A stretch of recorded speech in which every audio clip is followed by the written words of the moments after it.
Surat Al-Anbiya ayat 85.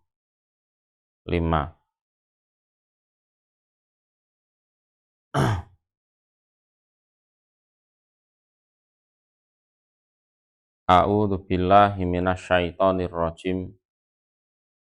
Bismillahirrahmanirrahim. Wa Ismaila dan Ismail. Artinya wadkur Ismaila. Ceritakan wahai Muhammad tentang Ismail. Wa Idrisa dan Nabi Idris.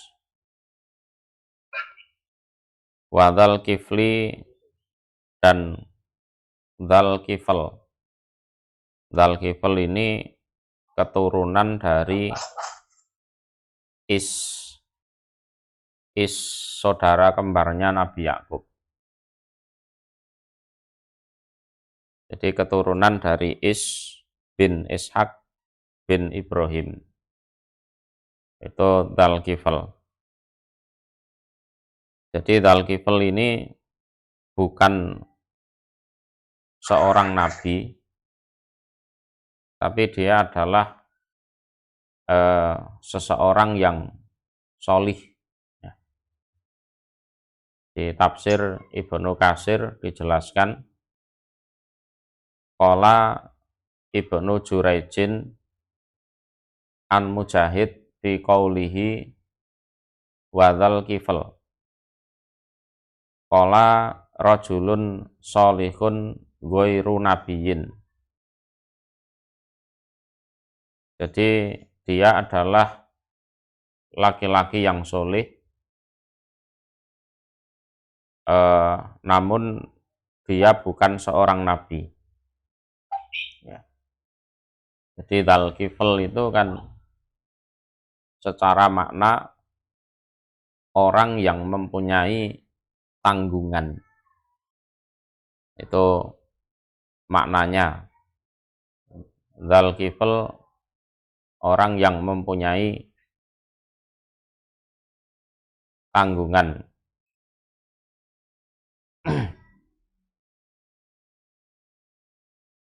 Jadi takafala li nabiyyi qaumihi an yakfiyahu amra qaumih. Jadi dia itu istilahnya menanggung bagi seorang nabi, ya tentunya pada kaumnya itu.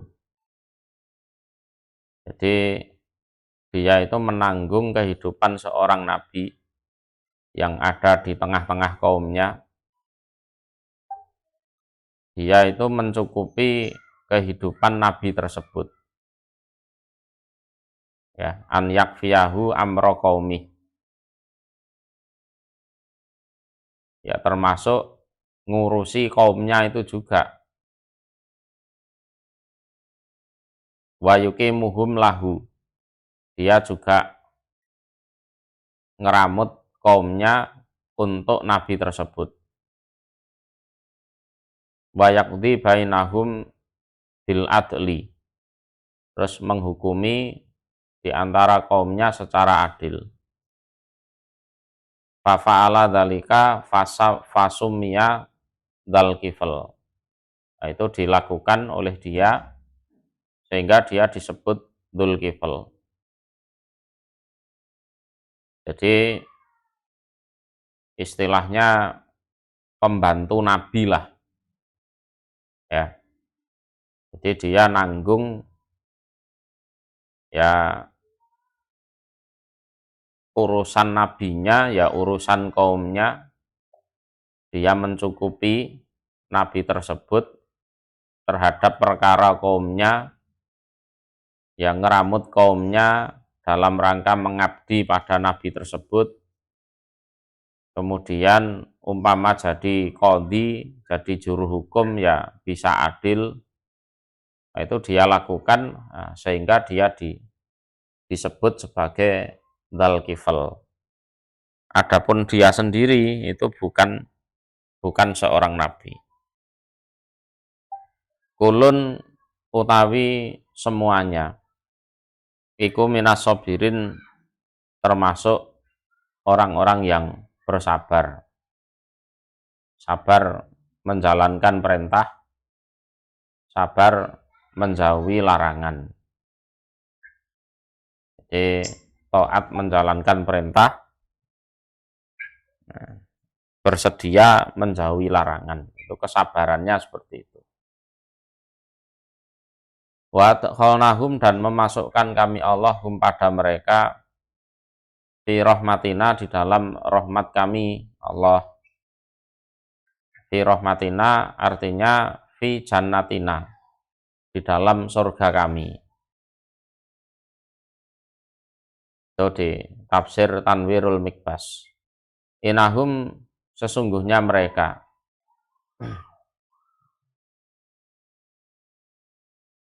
Iku minas solihin, termasuk orang-orang yang solih, ya, termasuk orang-orang yang solih.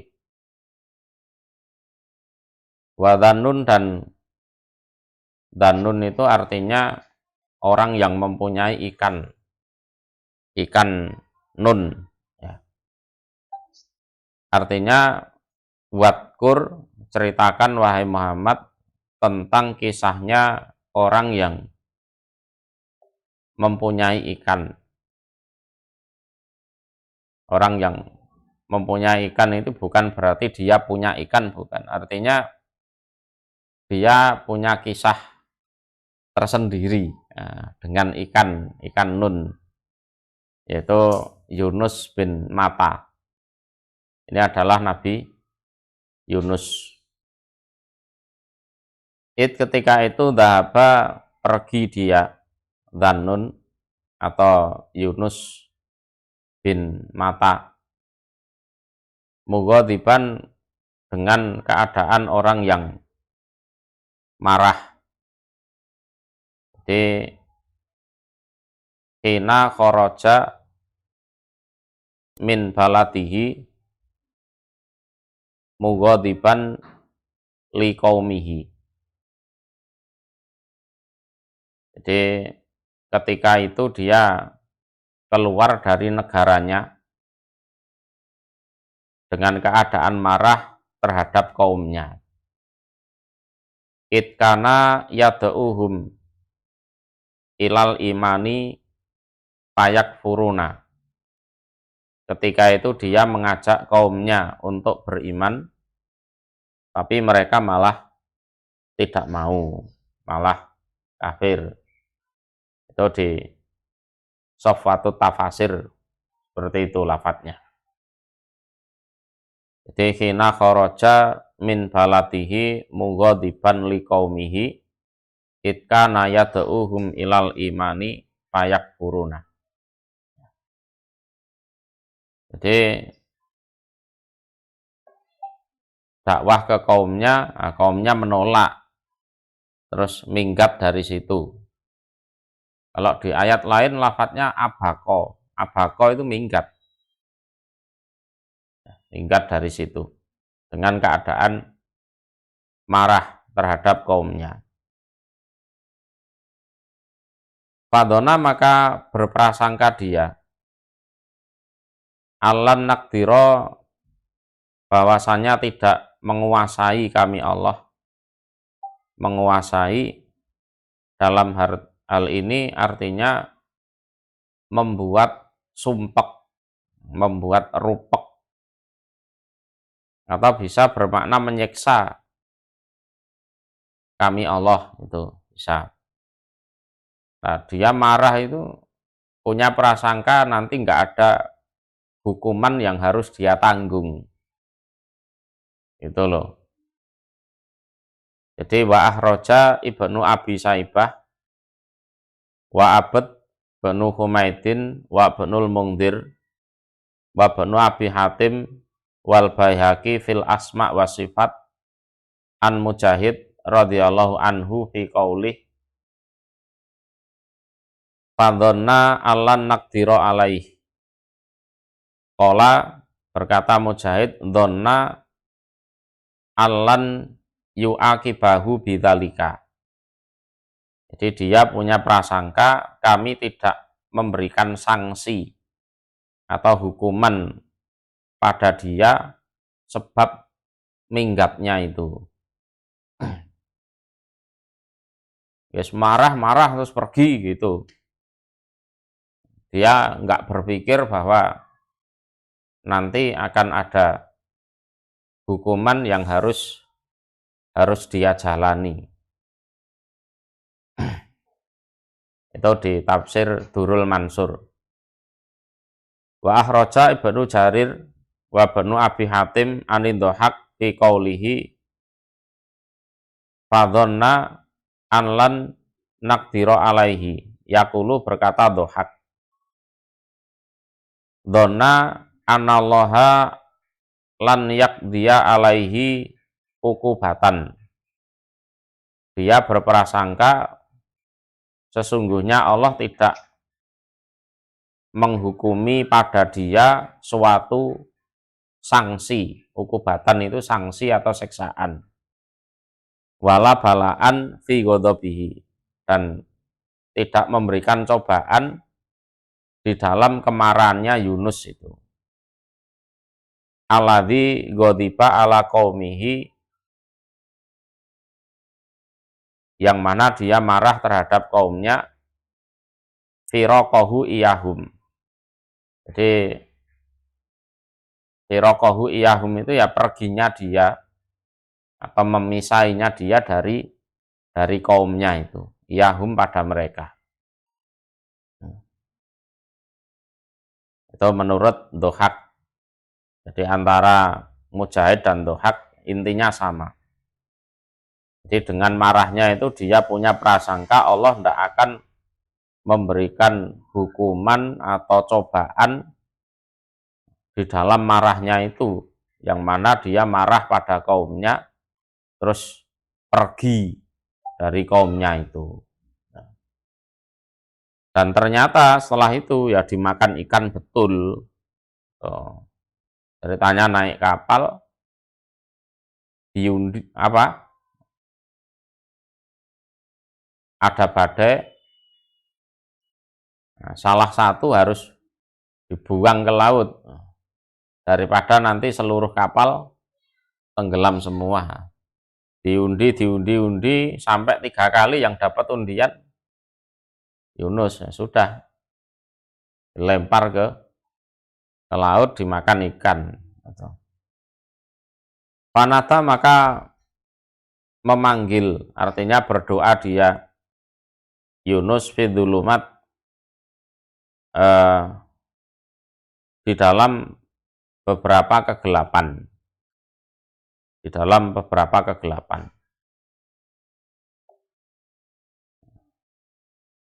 Qala Ibnu Abbas jumi'at adzulumat.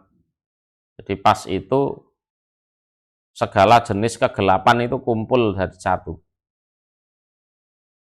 Li'annaha dzulmatul lail. Karena di situ ada gelapnya malam. Ya. Yang kedua, wa dzulmatul bahri. Gelapnya lautan. Yang ketiga, wa dzulmatu batnil huti. Kegelapan berada di dalam perutnya ikan itu. Jadi ada setidaknya 3 kegelapan menurut Ibnu Abbas.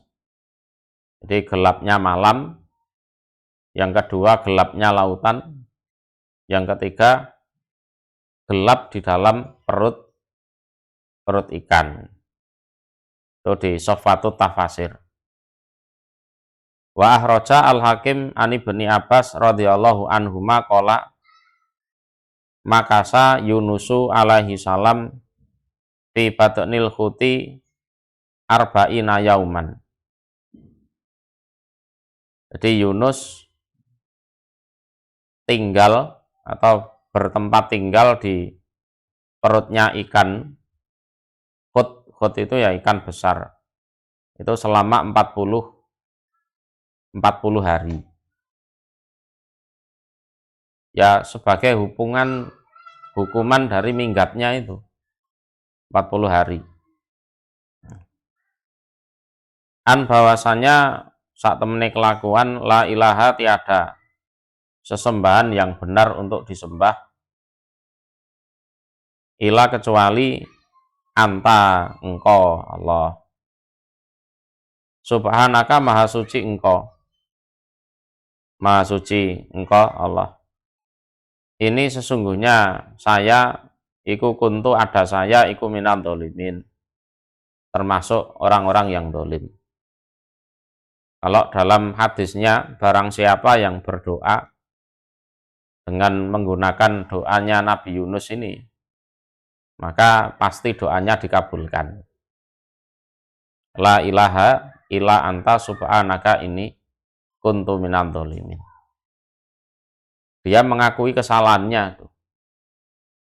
Jadi bahwasanya tiada sesembahan yang benar untuk disembah selain engkau. Maha suci engkau, dan saya tergolong orang yang dolim. Dolimnya apa? Seharusnya kalau tugas jadi nabi itu perkara kaumnya kafir apa enggak ya tetap di situ, nggak boleh terus melarikan diri dari tugas, enggak boleh, ya kan? Di tempat tugasnya enak apa enggak ya dikerasan ke di situ sampai kalau memang diperintah untuk pergi dan kaumnya diseksa kan gitu kan. Belum ada perintah, belum apa, moro-moro gondok minggat. Ya ada hukumannya itu, ada hukumannya. Jadi kedolimannya yang dilakukan Nabi Yunus ya itu. Tapi kita tidak boleh mencela Nabi Yunus, ini tidak boleh. Ada riwayat juga menjelaskan nggak boleh seseorang itu mengatakan aku lebih baik daripada Yunus bin Matta. Nggak boleh. Aku ngene-ngene dadi ustad nggak tahu melayu sangka tugas. Rasa kemelinti ngono kuwi rasa. Ya kan. Mending aku daripada Yunus melayu teko tugasan. Nggak boleh seperti itu. Ya. Jadi tidak boleh mengatakan ana khairun min Yunus bin Matta, itu tidak boleh.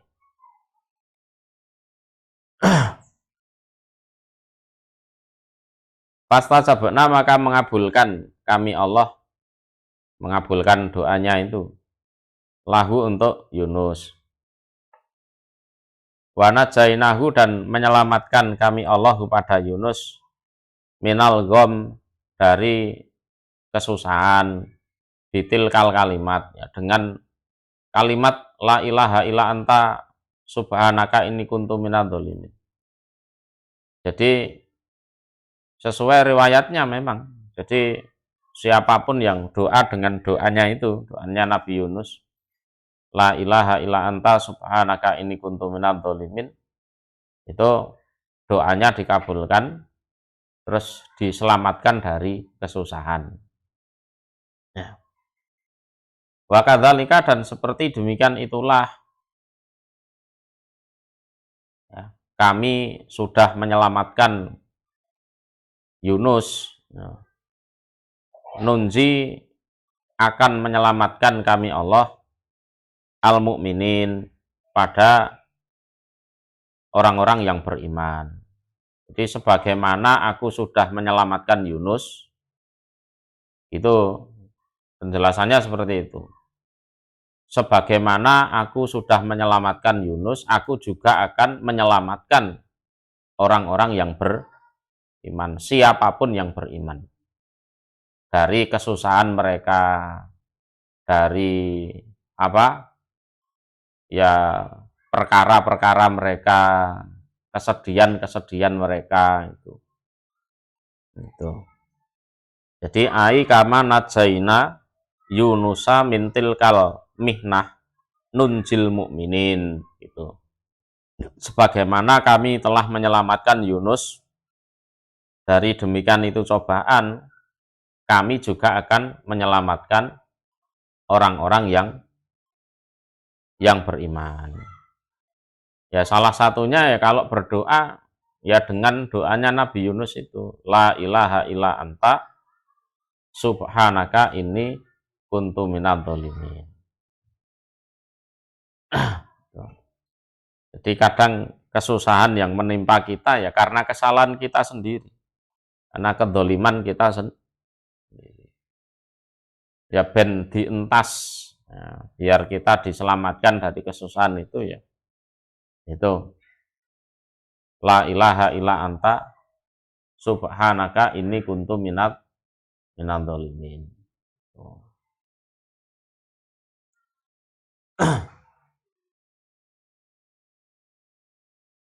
Itu doa mustajab itu. Oke, kita lanjut. Wa Zakaria, dan pada Nabi Zakaria, artinya wadkur Zakaria, ceritakan wahai Muhammad tentang Nabi Zakaria. Ketika itu nada memanggil artinya berdoa, Rabbahu pada Tuhannya. Rabbi, wahai Tuhanku, la tadharni, jangan meninggalkan engkau nih padaku, fardan, keadaan sendirian. Fardan itu bila waladin yarisuni, dengan tanpa anak yang bisa mewaris keilmuanku. Ya. Ini bukan warisan harta, bukan. Zakaria itu cuma tukang kayu.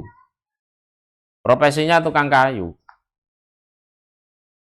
Jadi yarisuni itu ya mewaris kenabian, mewaris keilmuan. Seperti di surat Maryam itu kan. Di surat Maryam dijelaskan apa? Yarisuni wa yarisu min ali Yaqub. Di awal-awal surat Maryam. Jadi jangan kau tinggalkan saya sendirian. Jadi bila waladin yarisuni. Wa anta, dan utawi engkau iku khairul warisin, sebaik-baiknya orang-orang yang mewaris. Ya, wa anta khairul warisin. Jadi artinya Allah itu akan tetap ada setelah semua makhluknya hancur. Itu disebut khairul warisin. Jadi Allah itu tetap ada setelah makhluk-makhluknya hancur. Itu disebut khairul warisin. Fastajabna, maka mengabulkan kami Allah lahu untuk Zakaria, wa wahabna, dan memberi kami Allah lahu untuk Zakaria Yahya pada Nabi Yahya. Ini anaknya Nabi Zakaria. Wa aslahna, dan memperbaiki kami Allah lahu untuk Zakaria zaujahu pada istrinya Zakaria. Ini termasuk doanya mungkin orang-orang yang belum diberi momongan ya, bisa doa ini ya. Ya. Rabbi la tadharni farda wa anta khairul warisin. Ya. Rabbi la tadharni farda wa anta khairul warisin. Setelah doa seperti itu, kami kabulkan untuk Zakaria, doanya kami kabulkan, kami beri seorang anak bernama Yahya, wa aslahna lahu zaujah, dan kami perbaiki untuk Zakaria istrinya. ya istrinya. Artinya yang asalnya mandul jadi tidak mandul lagi, jadi bisa punya anak. Jadi ja'alnaha waludan, ya, ja'alnaha waludan. Jadi kami jadikan istrinya itu bisa punya anak. Ba'da'an kana akiro, setelah istrinya tersebut mandul.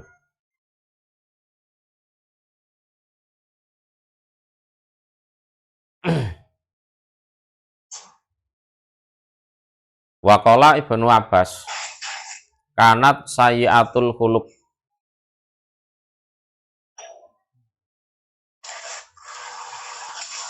Jadi kanat, saya ulang ya. Waqala Ibnu Abbas, kanat sayyiatal khuluqi, tawilatal lisani.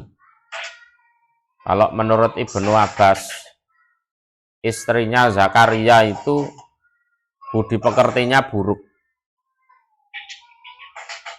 Asalnya ya sayyiatal khuluqi.